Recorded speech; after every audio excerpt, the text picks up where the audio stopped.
up, everybody? Welcome to week 31 here on the 52 Horrific Weeks in 1988. I'm your host, Mood616, and thank you once again, guys, for dropping in. Yeah, week 31. Alrighty.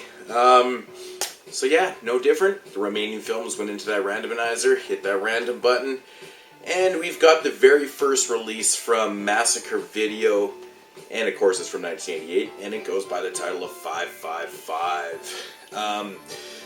I never remember seeing this in the video stores as a kid. I've heard from numerous people that they remember this in this pink big box and stuff, and I never remember seeing this as a kid, so I never got to peep out this film until Massacre dropped it a couple years back or whatever.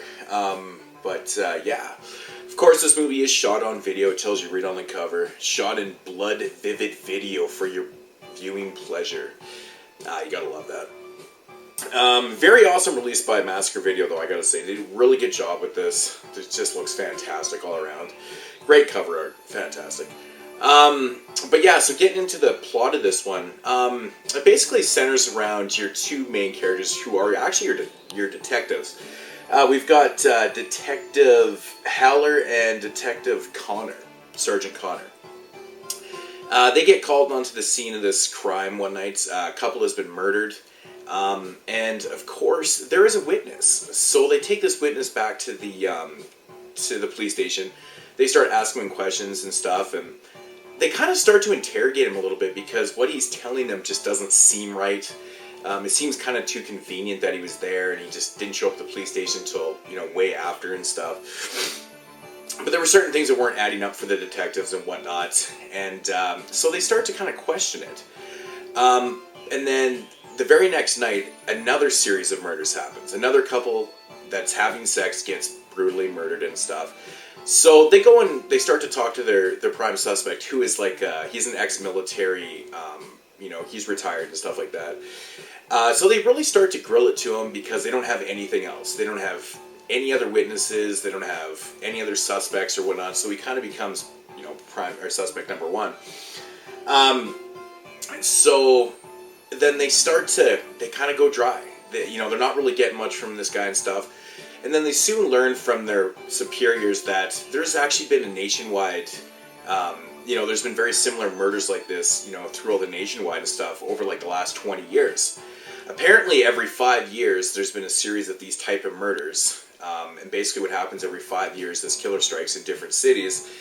And what he does is he kills off couples for 5 nights. So basically ends up having 10 victims in 5 days. So now they start really looking into this guy, and he's kind of fitting the MO a little bit. He's been in these certain places where, where these other murders happen and whatnot and stuff. So basically now they kind of got to put the riddle together. They see, like, the murders are happening in 5 years, or every 5 years in a series of 5 days and stuff. So basically they're like, well, what's the motive? Maybe there's like another 5 to this. So that's what basically the premise of the film is. They got to figure out exactly the mystery, or figure out who this killer is and stuff. So that's the premise of the film. Now my thoughts on this one. First off, this is a shot-on-video film, and it's actually one of the better-looking shot-on-video films I've ever seen. I have to say the effects in this film are really well done. It even says on the back here, with gore effects by Jeffrey Lyle Siegel. He apparently did effects for Reanimator and Henry, Portrait of a Serial Killer. Not bad. If you've never seen this movie, you've probably heard of... Well, I mean, it's not really a spoiler because it kind of shows you right on the cover there. There's like a really fantastic beheading in this. Looks awesome. Or decapitation. Looks great. I gotta say, man, it's pretty bloody. The kills aren't like overly that crazy or anything, but there's a lot of blood and, there's a lot of sadistic, sadism to it and stuff. Basically, the killer's the sick, perverted dude that likes to kill couples that are having sex and then fuck the girl after she's dead. So this movie's quite sleazy. I enjoy that about it. The main focus of the film is the police investigation. It may seem a little kind of slow at times, but it's not really that slow. Actually, a lot of the dialogue and a lot of the plot development and stuff is kind of relevant to it, and it's actually pretty well written for a shot-on-video film, I have to say. The acting, too, by the two detectives is pretty well done. I gotta say, actually, everybody in the film is pretty good. Like, no one's, like, overly that shitty of an actor. You know, you can tell they're amateurs, but they did a good job. And I gotta say, for a shot-on-video film, you don't see this much kind of plot development, twists, and turns. I will say that it's kind of obvious who the killer is. I mean, the very first time I watched it, I kind of picked it out. But, you know, maybe you won't, though. I don't know.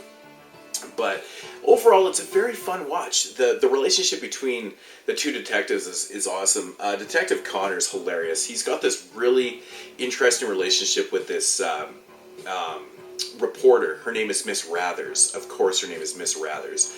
She's kind of a fucking thorn in their side. You know, she's always kind of digging for information, and she's always kind of fucking in their faces and pissing them off and stuff. She's always at every crime scene trying to interview their witnesses and stuff. So they have, you know, this kind of relationship going on with her and stuff like that. And, you know, she's got a boyfriend in the film too. He's like a DA or whatever. He doesn't really care for her all that much too. It's kind of funny. But so you have like very minimal characters in the film, but everyone's, I don't know, kind of decent, man. You know, she's that typical type reporter that, you know, just basically kind of sleeps around and does the shit that she needs to do to get further in her career and stuff. I guess very much like a typical reporter. But I really like the relationship with Miss Rathers and Detective Connor. They're fucking so mean to each other. It's a part where she calls him a cocksucker and he just fires back by calling her a cunt. It's just so funny. But yeah, you know, overall it's fun, man. It runs about 80 minutes. It's got a pretty awesome soundtrack. And like I said, it's shot pretty well for a shot-on-video. I mean, I don't know how much ground that holds with people. If you really don't like shot-on-videos, you might want to stay away from this. But I will say it's probably one of the best ones that I've ever seen. I've seen a lot of shot-on-video films. I personally really love a lot of them.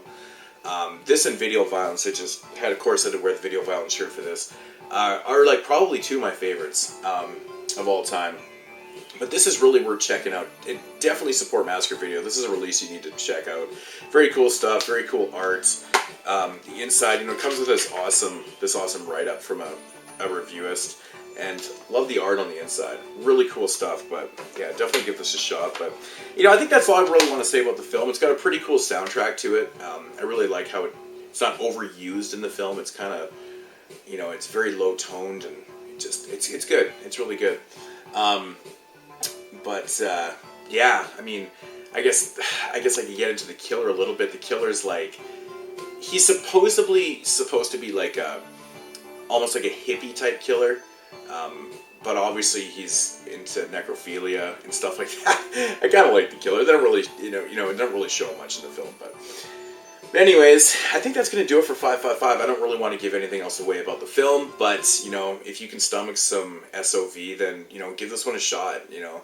I think it's pretty cool. So if I had to rate this one, I'd probably give it a solid 7 out of 10. You know, it's by no means like a fabulous film, fantastic film. But I mean, for somebody that likes this type of things, it's really well done. So, anyways, guys, 555, definitely give it a shot, and I will check you guys in week 32. Anyways, check you guys later. Peace out.